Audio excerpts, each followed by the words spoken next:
Dota, dito lang sa mundo. Si GF, napaalam. Si GF, iiwanan ka din yan. Dota. Sa pagpasok ng ika-20 siglo, nagsimula ang elektronikong mga kagamitan. Lumipas ang ilang mga dekada, ito ay lumago at nakilala at naging isang pangkaraniwang bahagi sa pang-araw-araw na pamumuhay ng tao. Lumalago ang industriyang ito, patuloy ang pagdami at pagdiskubre ng mga makabagong kagamitan. Isa na rito ang pagkilala ng computer. Isa itong aparato na gumagawa ng trabaho ng tao ng mas mabilis. Natin ang mundo ng computer.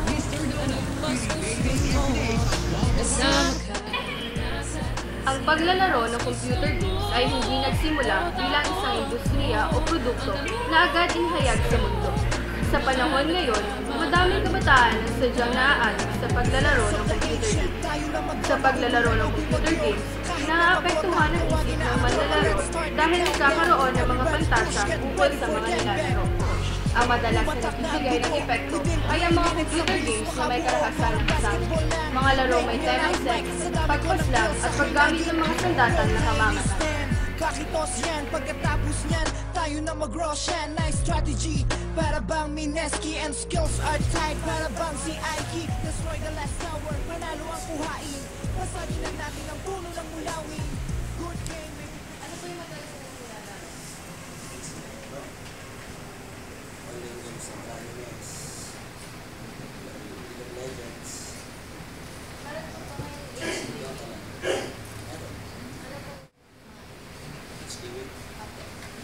Hindi, bubuksan ng ilo.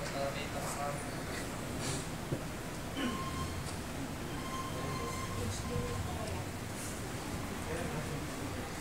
Pwede ba yung post?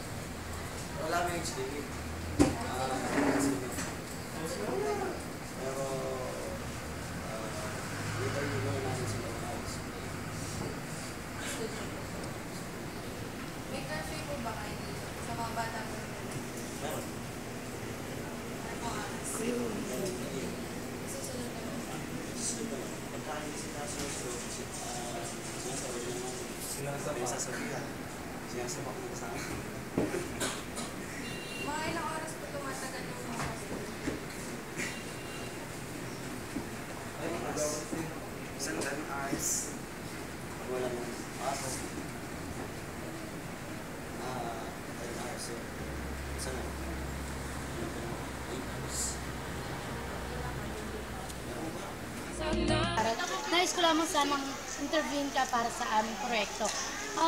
Naglalaro ka ba ng computer games at bakit?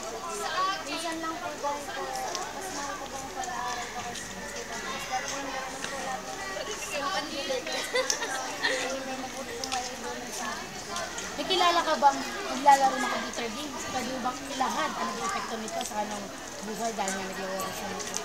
Meron po, sa akin po nakakapit po siya sa kanyang pag-aaral dahil po para po mas binibigyan niya ng oras sa computer games kaysa po sa pag-aaral. Anong masasabi mo o anong opinion mo about sa computer games? Dapat po, pag po sila yung gagawa po ng isang computer games, dapat po sa mga bata hindi po makakaalis. Para po, para po,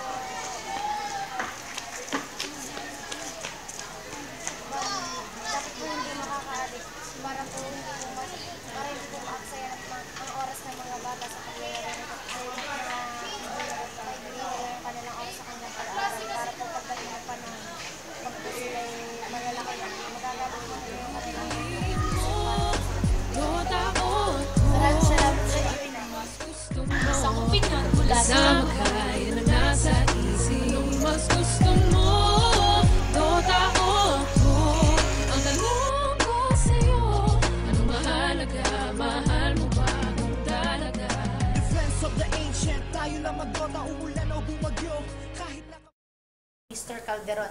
Nais ko pong humingi ng ilang opinion ninyo bilang kayo po'y guro dito sa ating paaralan at lalong-lalo na sa ICT subject pa po. Ano pong opinion nyo sa mga mag-aaral na gumagamit ng computer na naglalaro ng computer games?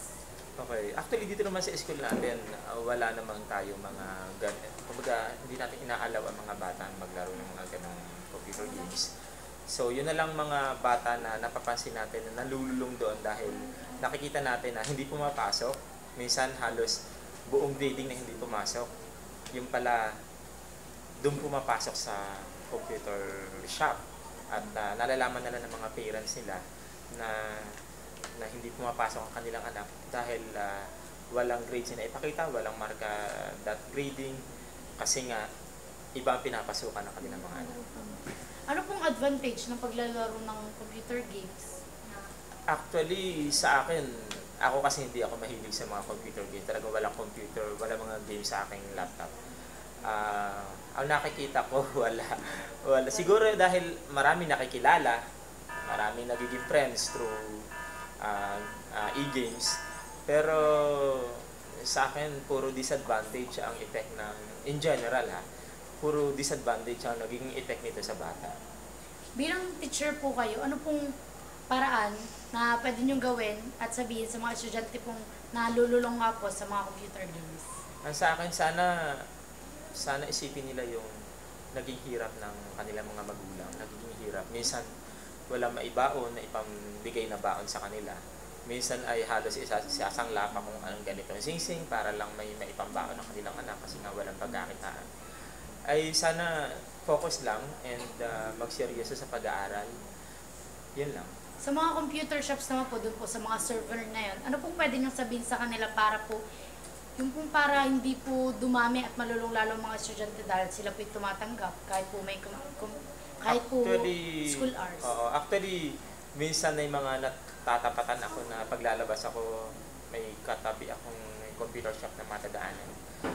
Papasukin ko yon at sinasabihan ko yung, minsan pagpasok ko pa lang, parang ang tingin na alam na naka-uniforme ako, ang tingin na ng may-ari.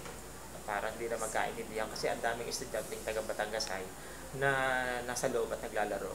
So, ang ginawa ko noon, this is a true story, ang ginawa ko noon ay kinausap ko yung may-ari. Sabi kayo po pala tumatanggap ng mga estudyante na naka-uniforme na naglalaro ng ganitong oras, alam nyo na school hours.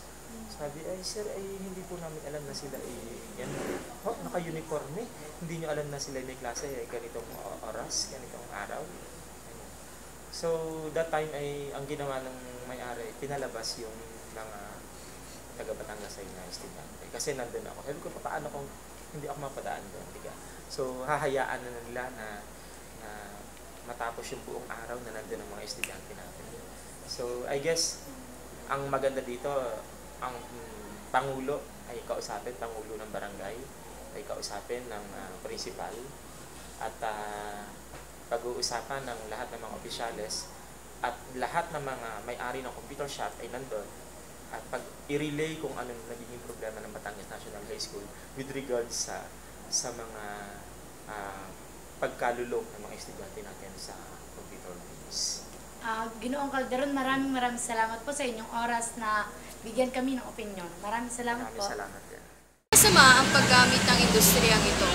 Ngunit ang kalabisan ng paggamit dito ay nakakaapekto ng lubos sa pag-aaral ng estudyante. Tandaan, hindi masama ang paglilibang. Ngunit, hindi ba mas magandang maglibang sa tradisyonal na paraan? Anong mas gusto mo? Kapag kasama ka, yan ang nasa isip. Anong mas gusto mo? Dota o ako? Ang tanong ko sa'yo, anong mahalaga? Mahal mo ba kung talaga? Defense of the ancient, tayo lang magdota